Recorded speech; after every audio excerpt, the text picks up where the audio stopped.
right. Well, thank you again for all of you for joining us. I'm Cinde Warmington. I'm a candidate for the Executive Council District 2 seat. That's the seat currently held by Andy Valinsky. And we've been talking a lot in this campaign about the importance of diversity, how we will use the Executive Council to increase diversity in our state agencies and in contracting. And we see diversity as a strength. We see immigration as an opportunity and not a threat. And you know, a lot of this is federal law, and Ron will speak to that. But there are local implications and even implications for the Executive Council that we're going to talk about today. We are going to start out with Ron doing an update. As all of you know, there is a continuous assault on immigration in this country and a real effort to stop immigration, particularly from countries which our president sees as disfavorable. And so some of that we can see. But interestingly, I think Ron's really going to shine some light on some of the things that we don't even see that are going on behind the scenes to further discourage immigration. So we're going to talk about that with Ron giving us some updates. We're going to talk about how the local issues are implicated and local authorities are implicated in immigration. And then we're going to talk about what we can do, what our role is. And as Olivia said, we're going to take up about 30 minutes with our discussion and then open it up for your questions. So Ron Abramson is one of New Hampshire's preeminent immigration attorneys. He has really dedicated his life to this. He started out as a public defender and has worked for 25 years as an attorney. I am very proud to say that Ron and I are colleagues at Shaheen Gordon, and that Ron works in the area of immigration, is known across the state. So I'm gonna first question to Ron if Ron, can you give us an update of some of the things that are going on in immigration right now, sort of the 50,000 foot update of what we're facing right now? Sure, and thank you. And I've actually been practicing now about 27 years, but I guess it's been so fun it only feels like 25. And I've been doing immigration for the last 22 plus, starting in May, as of May. So anyone who's been paying attention, if you are not under a rock, if you're not living in a cave, if you are living in a cave, God bless you, because you've missed a lot in a good way. But immigration, there's been very overt, public, loud assaults on legal immigration and quote unquote illegal immigration. And there have been much more, in my opinion, insidious and subtle assaults on immigration. And I don't want to spend the 30 minutes we have to talk just telling you all the bad things that have happened, but a sampling. I mean, everyone knows that one of the first high-profile proclamations of the candidacy of the current president was to build a wall. And while it seemed to be a rhetorical device, it sort of became really the fulcrum upon which his entire candidacy and really administration seems to rest. And the wall itself is sort of a non-issue. There have been segments. I don't know if you read in the news that this privately built wall is crumbling, it's eroding under it, and it's very dangerous, and the president is now distancing himself from that project. But the wall itself is symbolic, not particularly useful or effective. What is useful and effective, if you want to curtail immigration on all levels, is everything else that they have done, from travel bans to agency delays to the issuance of constant requests for additional evidence, which are in many cases redundant, in other cases absurd, to demanding interviews in cases that should not require interviews, to denying cases on hyper-technical constructions of an already labyrinthine immigration administrative legal system, to basically threatening students most recently in light of conversion to online courses and given the pandemic, to burning through the budget and now announcing that they will be furloughing 13,400 immigration employees as of August 3rd. And the latest, greatest, and possibly most pathetic development is there are maybe 100,000 people who have been approved. In other words, they've jumped through every hoop, many of which have been set on fire for them. And they have been approved for lawful permanent residence, but they cannot get the card, the green card, which hasn't been green since the 60s, but the name stuck, because the government did not reorder the card stock and the other necessary printing supplies. So what we started calling this really back in 2017, those of us who practice immigration law, was the invisible wall. This is the effort to slow things down, delay, and really reject all manner of valid claims. And for a long time, the discussion seemed to center around, we want to stop illegal immigration. The reality has been they're halting immigration across the board. And we can talk about the effects on the community and the damage to people, to institutions, to business, to the economy. But it is really a wide-scale assault on every aspect. And for the most part, things that have resulted in federal litigation have come out in our favor, meaning those of us who are seeking some sane immigration system. But if you read the news about the latest development from the administration, it tends to be bad. We all know about family separation. We all know about the effective elimination of asylum at the border, and the use of rhetoric and extreme examples to just monger fear among the electorate and try to avoid letting facts take hold in terms of what immigration offers, the benefits, the fact that people contribute much more than they take in public benefits, and just on and on and on. The net is a huge gain, and we're seeing issues with states' rights, local control, all of which I think Cindy may touch upon and we'll discuss in a minute. Right. Can you just go into a little bit more detail, Ron, on the internal agency delays that you were talking Sure. to me earlier? Sure. So when I started practicing immigration law, we had the beloved Immigration and Naturalization Service, INS. And after 9/11, INS was eliminated and the functions were split apart and turned into 3 agencies under the Department of Homeland Security. The 3 immigration agencies are USCIS, Citizenship and Immigration Services. They are the service agency. They are supposed to concede benefits, and when that agency began, we called it, that was the happy agency. They're the ones who give you good news. Then there's Immigration and Customs Enforcement. They're charged with internal enforcement of immigration law, so they are supposed to detect and apprehend and deport anybody who is here in violation of legal immigration standards. And then there is Customs and Border Protection, and they're all border crossings, airports, seaports, land ports. But what we're dealing with primarily on the benefit side is USCIS, Citizenship and Immigration Services, although the state of New Hampshire has seen plenty of activity from both CBP and ICE, which we can talk about in a moment. Right. So it's the Citizenship and Immigration Services where where you say the happy news is, that's where the cuts are coming from, the furloughs. Right. Well, correct. And so one of the ironies and one of the things the general public largely doesn't know is that taxpayer money does not go to USCIS. It is a fee-funded agency, which means that all these ever-increasing fees, which my clients pay, and there are fees for everything, and they are not insignificant, that funds the agency. But the agency has burned through those funds in what many of us would consider to be sort of irrational and misdirected efforts to investigate, enforce, and otherwise delay the standard processing of immigration benefits.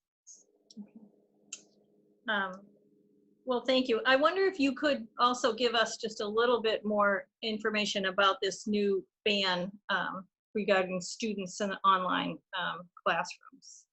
So last week, because every week is really fun when you're an immigration lawyer in this administration, I posted a GIF at one point of a kid being bombarded during a dodgeball game to illustrate how we feel, because we just sort of have a lot of things thrown at us all the time. And last week, with this larger debate, or at least parallel discussion about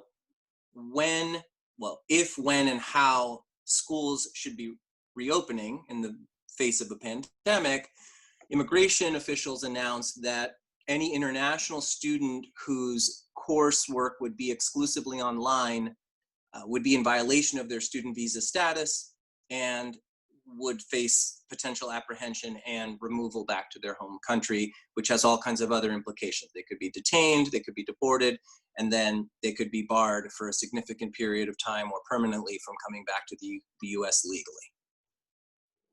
Thank you.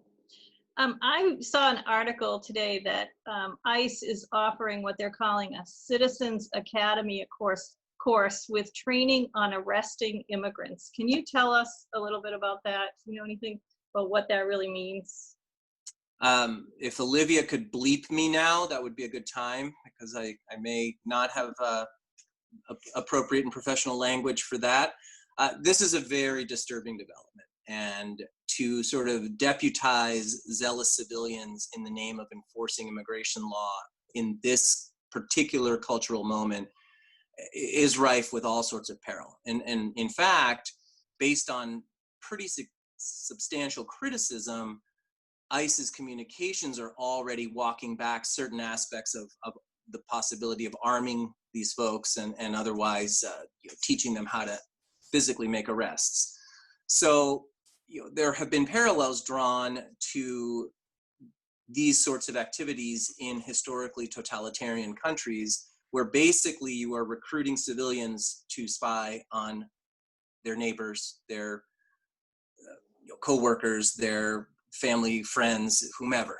And it is just extraordinarily troubling and an ill-advised idea, which may also eventually end up in the courts. Okay. So you mentioned that we in New Hampshire have seen activity both by ICE and CBP. I wonder if you could elaborate a little bit on that. Sure.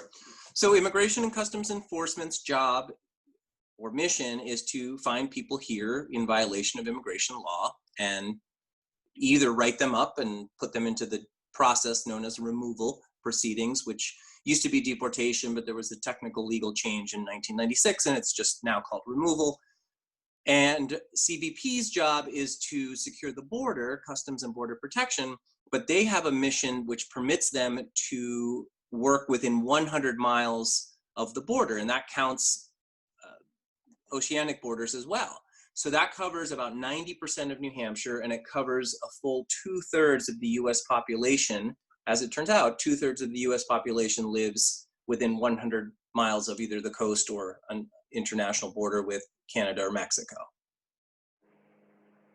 And what activity have we seen in New Hampshire by these agencies? So ICE, Immigration and Customs Enforcement, they will commonly apprehend people from jails when they're serving either a state, county, a state sentence, or when they were held post-arrest, and then before they could be released. There's been some litigation about that, the legality of holding someone with no other valid basis just for ICE. There has also been checkpoints. There have been a number of high-profile checkpoints. The early incarnations of those checkpoints saw some police abuses, which were local police abuses, which were also worked out in court, if you will. And even some local law enforcement went so far as to say to the press, well, we couldn't have done this ourselves, but since ICE was stopping people, CBP was stopping people legally, we decided we'd bring some dogs out. And you get the numbers reported in the media that they seized 2.5 pounds of marijuana, which sounds very impressive until you know it came from 47 different people. So they didn't disrupt a drug smuggling operation. They mostly, in all likelihood, arrested people who had marijuana from the all sides of New Hampshire being legal, having legal pot, including Canada.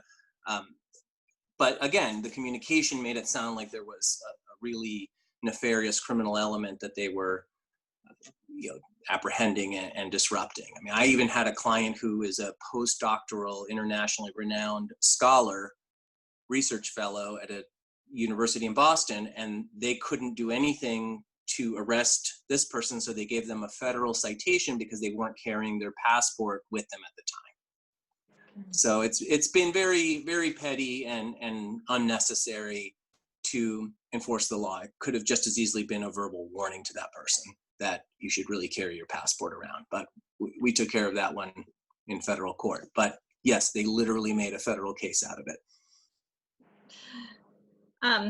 We talked earlier about the deputizing of local law enforcement, which I understand is not happening right now, but if you could talk a little bit about how that works and what's Sure. happened in the past and where we are on that.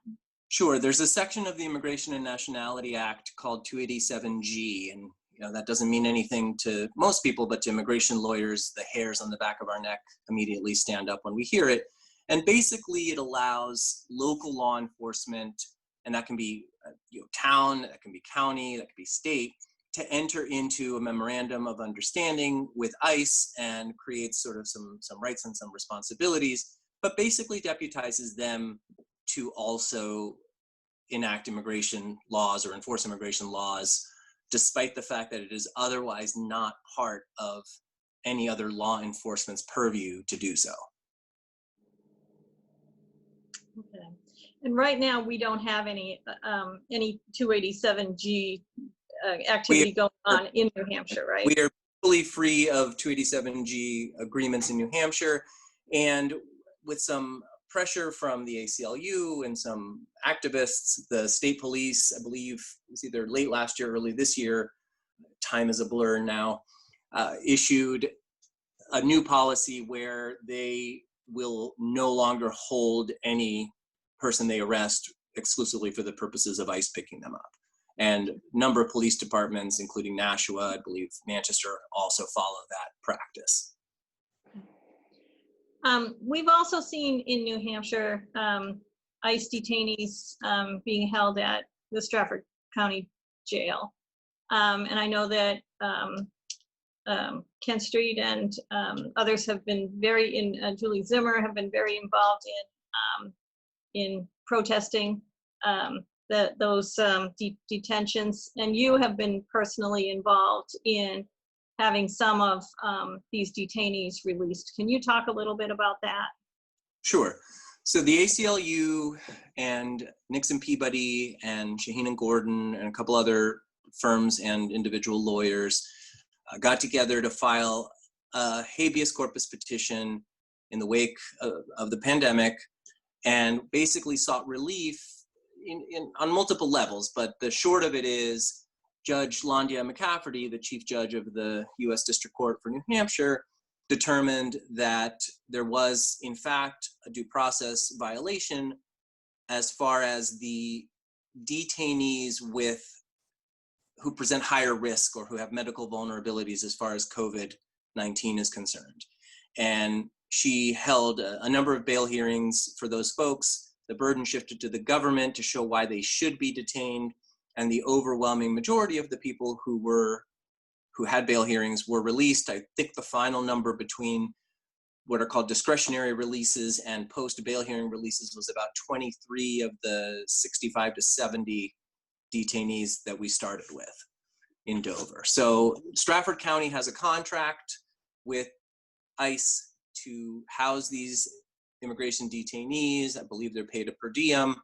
And while the evidence is that Strafford County has been about as diligent as you could expect a correctional authority to be under these circumstances, it's not enough. And sure enough, I believe on May 14th, if I have my dates correct, the judge issued a preliminary order saying it's just a matter of time before we have a positive test in Strafford County, and the first positive test came on May 15th. So she was quite prescient. Now, to the jail's credit, there hasn't been an outbreak. There have been, as far as I know, 3 positive tests, two detainees and 1 staff member. And through quarantining and social distancing and negative pressure cells, they seem to have managed to contain it, which is great news. But the people we were able to get released are people who would have been at extremely high risk for complications or death had they contracted COVID-19. Right. Yet that's just a subset of the people that are currently being held at the Strafford County Jail. Those that don't have medical risks that place them at higher risk are not receiving these hearings, right? That's correct. And in fact, we did not prevail. We lost that last round, and the judge did not determine that there was a due process violation as far as those non-high risk detainees were concerned. Yes.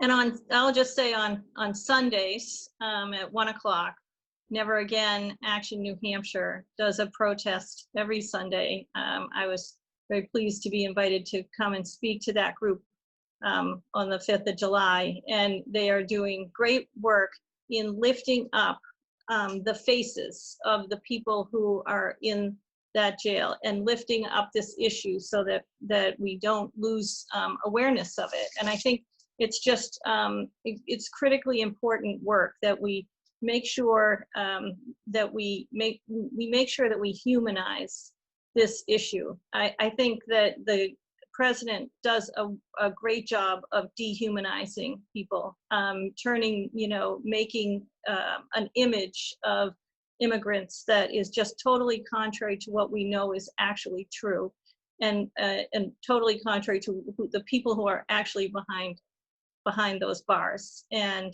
so I just want to give a real shout out to Never Again New Hampshire Action New Hampshire for their work there. Can you talk a little bit about, as we're moving forward, are there other local issues in New Hampshire connections, besides the ones we've talked about, other places that New Hampshire state law is implicated? Because obviously much of this is federal law. Correct. It's all federal law technically. And since we don't have a 287G agreement, that's off the table for now. But I think New Hampshire, in that sense, reason will prevail for the foreseeable future.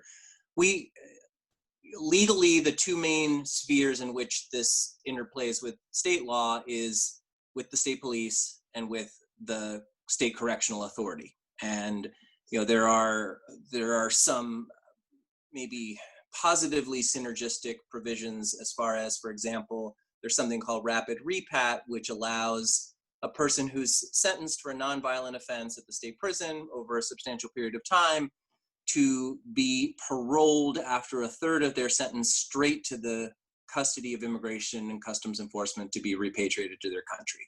So that saves New Hampshire taxpayers a lot of money. It incentivizes people not to contest their removal if they have serious criminal convictions and no real avenues for relief. And it just seems to be a pretty reasonable way to address some of those more serious cases. But the interplay, the immigration effects are not so much legal, they're human, they're moral, they're economic. And we feel this in our communities. New Hampshire is not the most diverse state, but the southern tier of the state in particular has changed a lot since I got here in 1993.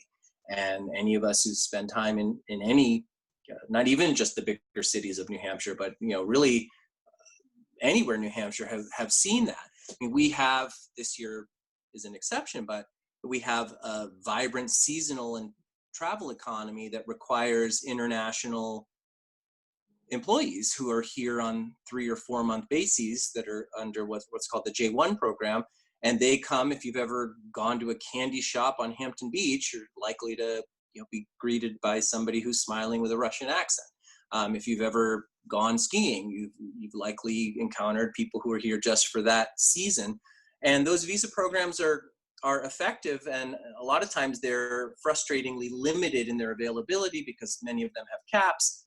But when we see this hyper enforcement minded approach to immigration, we feel it, and it hurts us as a state. It tears the fabric of the state apart. We see it, obviously everybody would concede that it is bad to tear apart a family. but we also feel it in the schools, and we feel it in the churches, and we feel it in the community, and we feel it in businesses. And these are the human costs that seem to be, to too many people, largely inconsequential. It is one thing to take this hard line and say, well, if people just did it legally, we wouldn't have a problem. But that's not even a sensical response right now, because the legal system is completely dysfunctional, more so than it's ever been in my 22 years practicing immigration law. So we need to do something. I mean, we just saw an example of how this plays out with the Supreme Court's decision on DACA. It was an executive action. Did the executive branch have the option to rescind it? Apparently, yes. Did they do it legally? The Supreme Court says no. So, DACA is something that we feel. We don't have huge DACA numbers in New Hampshire. I think we peaked at about 1,000, and we're down to under 300. But it is something significant, because if you don't believe in any other, what's the right word? Sort of any other gesture of cutting a break to someone who's here illegally, how about someone who came as a child who had no say in the decision to cross the border? And I mean, I came to the United States when I was 2 years old. I don't really remember booking my ticket or doing any of that stuff myself. So those are clearer issues, but immigration's become such a political football that we've had multiple opportunities to make some progress on comprehensive immigration reform in the last 10 to 15 years. And for some reason, at each turn, something has torpedoed those efforts. So we talked a little bit earlier about the executive council. I, as a candidate for executive council, just asking what is it that an executive counselor can do to impact this issue? And you want to talk a little bit about the appointments that we talked about? Sure. So obviously, you as an executive counselor, and the executive council is a unique arrangement compared to other states. You have a lot of influence over the direction that the state is going to take. And one thing is to be attuned to the values of your district in particular, and of the citizens of New Hampshire in general, so that the appointees in some of these key decision-making positions are reflecting the values of the state. And there is a national, and in many places a local or regional, disconnect between the policies being put forward at the top and the actual public opinion. And we'll see this when there are protests. We'll see this. We've had a lot of discussions. It's a hot button issue, this whole sanctuary cities issue. And the same people who decry sanctuary cities used to talk about local control.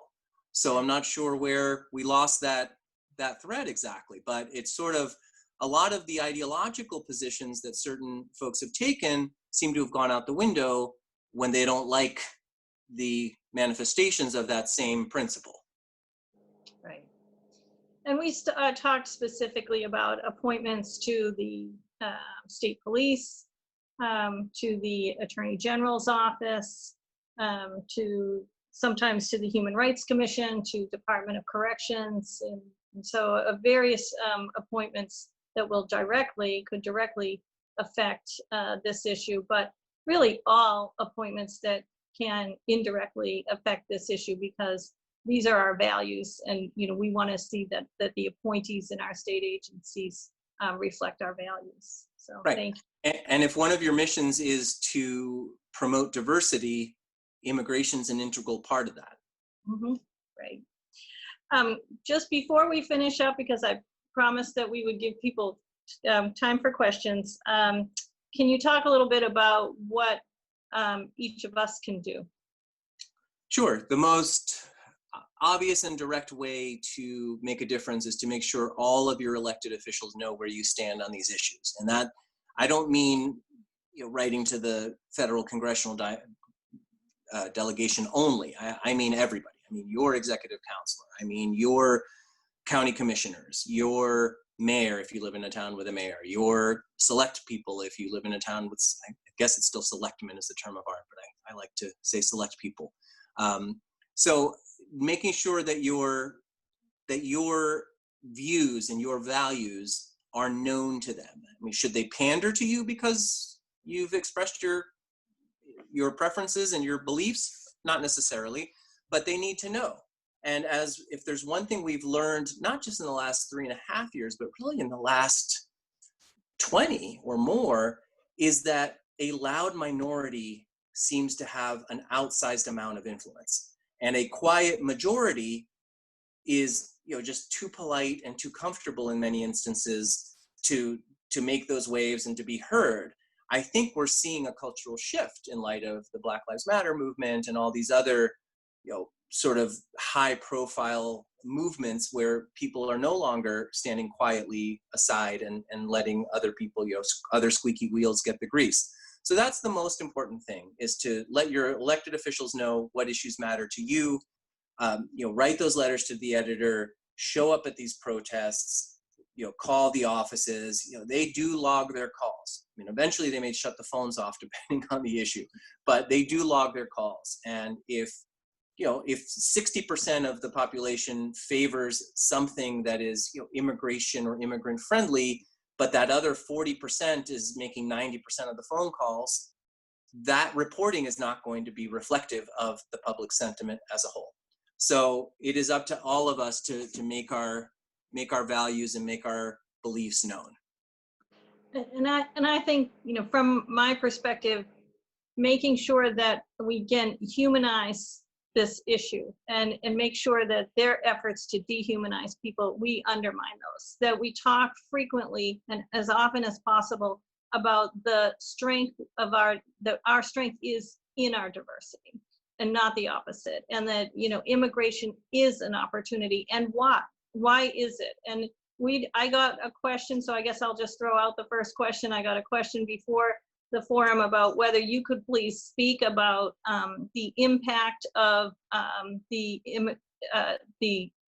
limitations on immigration on employers in the state of New Hampshire. Sure. So that's a big question, and I'll just try to focus with a concrete example. So one of the more well-known visa programs for skilled employees, they are called specialty occupations, is called H-1B. And the H-1B program is capped at 65,000 standard ones, and then 20,000 for people who have a U.S. master's degree. Now, that means that the little startup in New Hampshire is competing with Microsoft and IBM and Google for the same 85,000 international tech workers or otherwise specialty workers. And that just it becomes a lottery, literally. I mean, I don't mean it becomes a lottery in a figurative sense. If there are, let's say, 175,000 applications, there is a, quote, random selection process by which they pick those 65,000 and those 20,000. So what happens to everyone else? And these are people who are, by definition, to be eligible for this visa, highly, highly educated.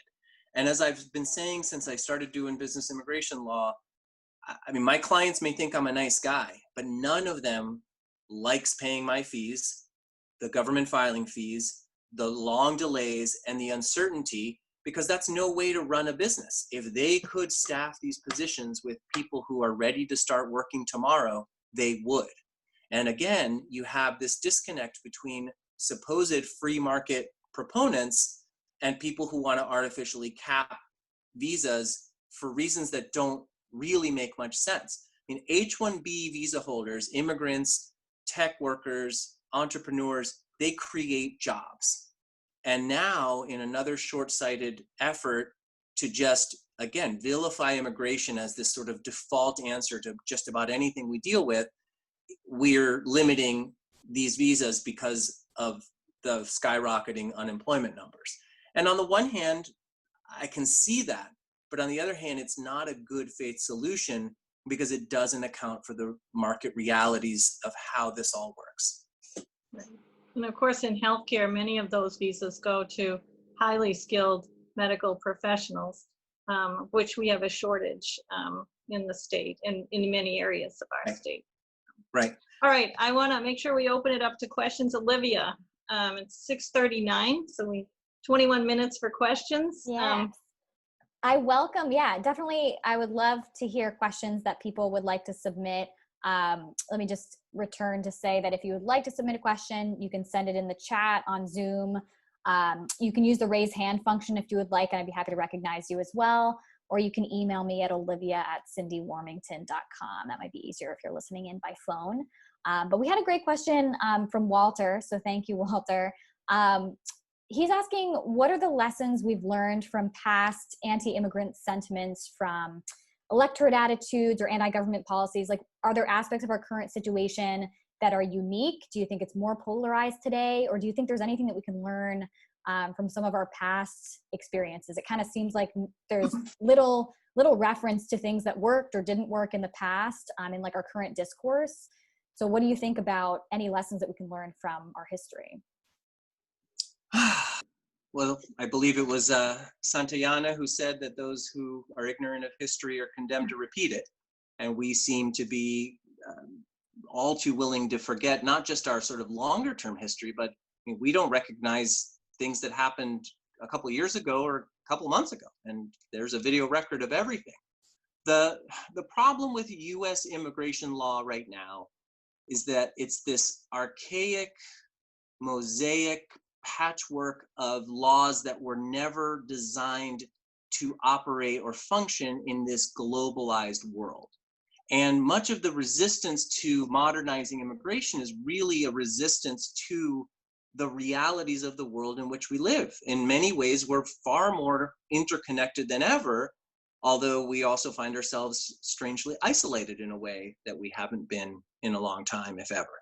So, of course, we could be more measured. We could recognize that people are going to fall in love irrespective of borders. I'm shocked at how many fiancé and marriage cases have come in since the beginning of this pandemic. It's a terrible time to fall in love. We joke about, Garcia Marquez and saying love in the time of Corona. But it happens because matters of the heart are matters of the heart. When it comes to business and the economy, we should recognize the net contribution. And even an asylee who comes here with no language skills and maybe very few, if any, useful occupational skills, while there may be an initial public investment in their integration, they're going to be productive. They tend to be better savers. They tend to start businesses. They tend to be the ones who value education greatly for their children.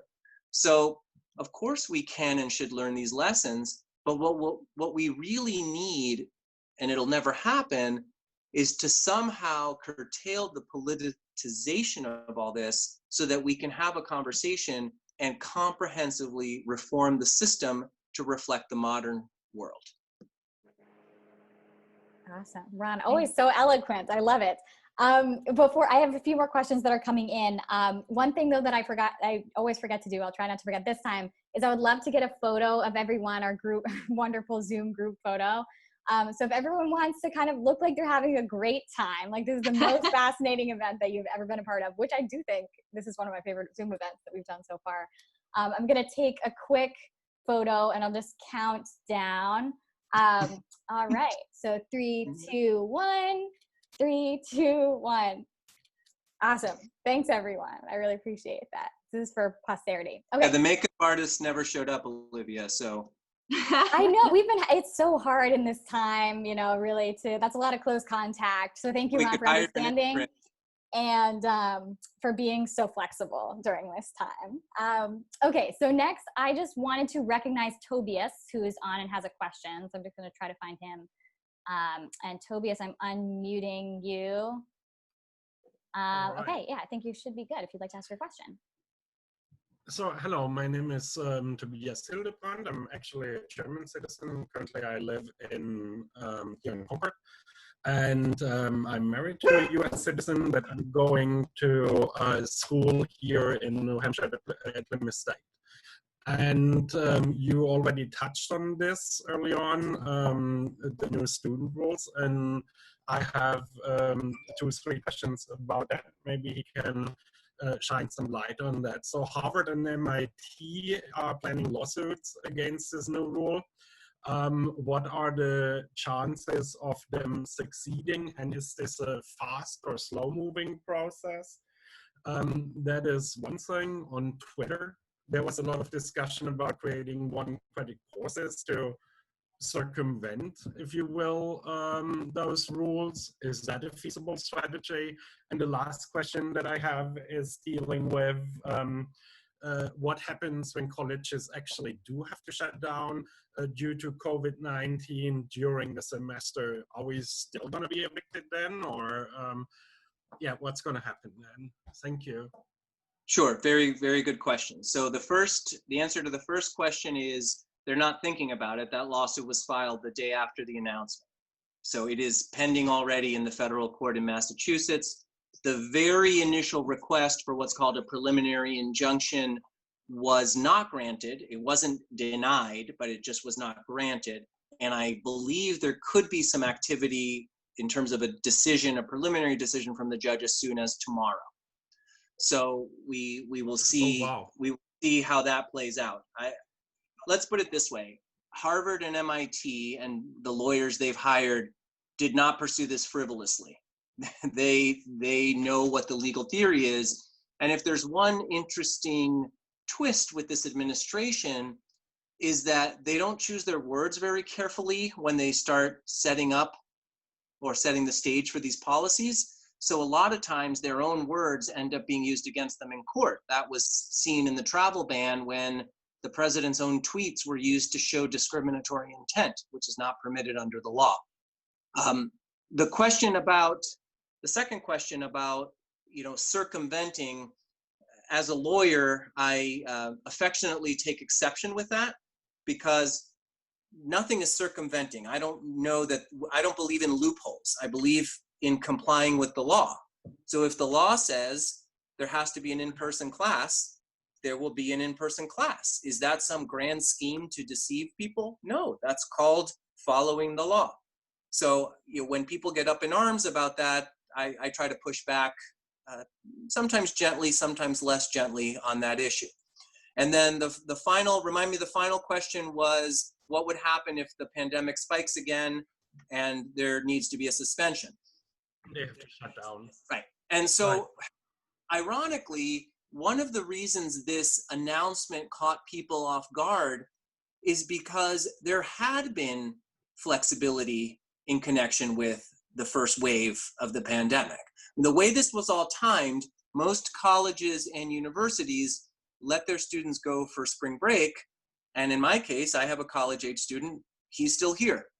He didn't go back. He finished online, and there was no sense of urgency or playing hardball, as they say, with students who found themselves in the middle of a semester or a term with no option but to finish their courses. So many of us, and this is in the lawsuit, believe that the real focus of this is not to deport students, but to influence the reopening of institutions, which seems to, for reasons that I can't understand politically, become a tremendous priority of this administration, despite the fact that the numbers are going up. And we haven't, people are saying we're in the second wave. I don't think we properly cleared the first wave. So we were surprised, because immigration, if there's one part of immigration law that's gotten lost in recent years, it's discretion. So they have the discretion to change policies, or at the very least just say, okay, we're not going to round up or deport any student who is attending online only classes because there was a spike in their community. We're just not going to do that. That's in their discretion, and there's no question they have the authority not to pursue those students. So, we don't know. We'll wait and see what the court in Massachusetts says, and we will otherwise continue to push for the most sort of humane and, in this case, public health-oriented approach to these issues. Okay, thank you. Awesome. Thank you for those great questions, and Ron, for addressing them. We're getting a lot of great questions. We'll try to get to as many as we can. Representative Tim Horgan, thank you for your question. I like this question, especially because it's a question about the executive council and what the executive council can do. So what can the executive council do about state contractors who are also involved with detaining immigrants? That's a fantastic question. I think the executive council can decide to impose whatever reasonable conditions it wishes to impose in terms of awarding or not awarding contracts. Is that true, Cinde? Yeah, I mean, and this is the interesting thing about the contracting process is that this is the untapped power, I think, of the executive council so far, because really contracts come to the executive council on Friday night, 200 contracts, and they get voted on up or down on Wednesday mornings. And so there really isn't there's no opportunity to sort of renegotiate contracts, right? And so as I had to sit down with Andy when I started contemplating running for executive council, is what if we can get into these agencies 6, 8, 10 months in advance and really start asking the questions then and telling them what we want to see in the RFPs. And that is really where the potential power and opportunity is on the contracting side. However, as Ron said, if a contract comes before the council and there is something very offensive in that contract, like this, like being involved in detaining immigrants, then it is certainly within the power of the executive council to reject that contract. Remember, the executive council is made up of 5 members. Democrats control 3 of them right now. We have to hold a minimum of 3 seats in order to impact our, values on the executive council. So thank you, Representative Horgan. I don't want to take any more time away from Ron answering questions, so I'm going to leave it at that. Thank you. Wonderful. Okay, a question now from Patrick Van Rooyen. Thank you. Patrick is very involved in international education and is asking, what more can universities do to quickly change this current truly frightening policy impacting international students? So from the university or from educators, what can we be doing? The same thing everybody else can be doing, which is to just press. And, individual people may have some influence, groups may have some influence, businesses may have some influence, but the more voices which unite and really put their strengths and their energies together, the more influence we're going to have. There are some oblique criticisms of the Harvards and the MITs of the world because there have been plenty of opportunities for them to take their significant resources and talents and challenge various aspects of immigration law. But it had to hit close to home. And, that's unfortunately how a lot of change occurs. I've seen this. I have people who were strong supporters of this president before he was elected, shocked that his immigration policies are adversely affecting their business and or their love life. And, they just cannot wrap themselves around it that this was not going to be discriminating. I have a client who sent copies of canceled checks for the maximum donation to Donald J. Trump in 2016 in an effort to try to get some help on a business visa for a critical employee.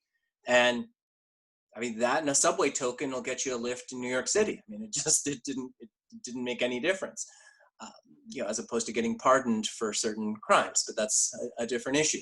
So again, communication, visibility, and really talking to the people who make these decisions are critical. And the worst case scenario is to have to adapt and start doing all of these things abroad, which will still create educational enrichment, but will really deprive us of these talents, of this creativity, of, we wouldn't all be here if we hadn't had a strong liberal immigration policy back in the day. And that is one of the things that makes my blood boil when people say, well, my family did it legally. Yeah, your family walked into Ellis Island, didn't have any visible, open, gaping wounds, and were waved in. That's a different time. And none of us, even I don't necessarily think we can or should go back to that. But but we've lost our way, and there's too much fear mongering, too much of a sense of scarcity, a sense that for anyone else to rise, someone has to fall. And that is just not the reality borne out by both anecdotal experience and data across the board. Thank you. Thank you. Thank you. A question next from Louise Spencer. Thank you, Louise. Is asking about efforts to denaturalize people who have received citizenship, and also about the assault that we're seeing on birthright citizenship now. So the first part of that, there has been a unit dedicated to investigating and bringing civil denaturalization actions. There can be basically an administrative denaturalization within 2 years of someone becoming a citizen, and after that it has to be filed. It's basically a federal lawsuit. The numbers have not been as high as some of us may have feared. Who knows why? Maybe they didn't find what they were looking for. Maybe they just have been dedicating their energy in other areas. As far as birthright citizenship, I mean, that's going to require a constitutional amendment in all likelihood. And that's just, I think, one of those things that's more valuable for certain interests to bluster about than to seek to do anything to change that. I mean, there are, if the 14th Amendment is something that is subject to interpretation in such a way as to remove birthright citizenship, so is the Second Amendment, and in terms of how that would twist around, and I suspect there would be people walking back that particular legal framework pretty quickly. Thank you. Okay, next question about green cards from James Cole. Thank you, James. He's asking, what will happen to someone if they have a green card and they're waiting for renewal? Is there a danger of that person having to leave the country if the delays go on indefinitely? The short answer is I can't imagine that it would be the case. In other words, no. There are provisions in immigration law which do create presumptions, especially when it comes to renewing a green card or removing the conditions of residence, like in those first 2 years of marriage, for example. And that, I'll give you an example. So you cannot file your petition to remove the conditions until it's 90 days before the 2-year anniversary of your grant of a green card, of lawful permanent resident status. But it's never taken only 90 days for immigration to make the decision. So your status is extended by regulation for a year, and now it's actually a year and a half because it's taking them so long. So the same thing when it comes to a green card. Let's say you have a 10-year green card and you need to renew it. At that point, you're only renewing the card. Your status remains valid. And that is something that I fight with in terms of some employers and with DMV, because if you don't renew your green card, you're still here legally. You just don't have a valid card. And that becomes something we got to deal with. And any delay that's engendered by the agency when somebody timely filed, there's no legal way to force somebody to call that a substantive interruption in their lawful status. So that's one of the very few things that does not keep me up at night. That's very good to know. Thank you. So I think this looks like this will be our last question, and then we can wrap things up. But Rose, thank you for asking. She asks about what's happening with the judge's decision to make ICE release children in ICE detention centers. She thinks it's by the 16th of this month. Are their parents supposed to be released too? I think it's supposed to be tomorrow. I thought it was the 14th, but we don't know. There's so much going on. I will confess that I cannot follow all of these issues as closely as I would like and read every court decision and read every order. And also, as Cinde can attest, there's this expectation that I'll actually do my own work sometimes, which is very inconvenient when it comes to staying informed and advocating. But yes, there's an order about this, and the indications, which are just especially troubling in light of everything, is that the government is not agreeing. They're not going to capitulate on this. And it is mind-boggling that last Friday, Roger Stone's sentence was commuted before he was about to go back, yet in the face of court orders, children remain separated from their parents, or parents have been put into these, horrifically, dystopian decision-making dynamics where they have to, decide, do they give their kid up so their kid can be released? Do they agree to get deported and put their kid up for, foster care or adoption? I mean, it's just, there's not enough outrage for that situation. So I thought the date was tomorrow, but I know it is this week. So it's the 14th or the 16th. And we'll see. We'll see. I mean, there have been a lot of appeals of court orders, but if I have to concede one point, for example, in our case, the people who the judge ordered released were released.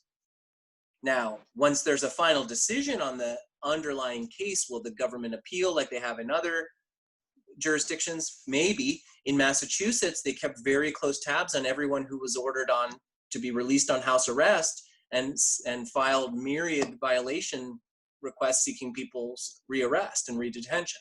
So we're going to have to wait and see. I mean, we are lucky to live in New Hampshire because I think we just tend to be a little more reasonable, a little less. I mean, there are extreme folks everywhere, but we have just a tad more sanity than many other places have seen, and I am grateful for that. But yes, if we dig deep into all of these issues, it's beyond disturbing, and I would personally never sleep again. Well, thank you, Ron. Thank you, everyone, for your attending. I think that the information that you have given us tonight is so illuminating, and will help all of us maybe to take a brick out of that invisible wall by lifting this issue up. And so I really, I can't thank you enough for sharing your wisdom and your knowledge with this group. And I can't also thank you enough for your endorsement of my race. Your support means so very much to me. So that was a no-brainer for me, and not just because we're together. Thank you. Thank you all. And thank you so much for joining us tonight. And thank you, Olivia, for making this all happen. Yeah. No problem. It was great to see you all. You have a wonderful rest of your Monday. Take care. Good night. See ya.